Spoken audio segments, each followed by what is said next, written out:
আল্লাহর কোরআনের সবচাইতে দামি আয়াত, the greatest verse in the Quran. উবাই ইবনে কাআব রাদিয়াল্লাহু তাআলা আনহুকে বিষ্ণু সাল্লাল্লাহু আলাইহি ওয়াসাল্লাম জিজ্ঞেস করলেন, উবাই বলো তো কোরআনের কোন আয়াতটা সবচেয়ে সেরা?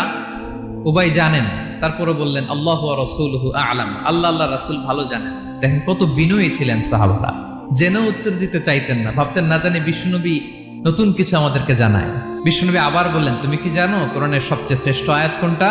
এবার উবাই ভাবলেন এবার আমি উত্তরটা দিয়েই দেই। তিনি বললেন আয়াতুল কুরসি, আল্লাহু লা ইলাহা ইল্লা হুয়াল হাইয়ুল কাইয়ুম, এটা শ্রেষ্ঠ আয়াত। বিষ্ণুনবী খুশি হয়ে উবাই ইবনে কাবের বুকে একটা চাপড় মারলেন, এরকম আদরের চাপড় দিয়ে বললেন, লিয়াহনিকাল ইলমু ইয়া আবুল মুনজির, হে আবুল মুনজির, জ্ঞান এবং প্রজ্ঞা তোমার জন্য মোবারক হোক, তুমি ঠিক বলেছো। সুবহানাল্লাহ পড়ো।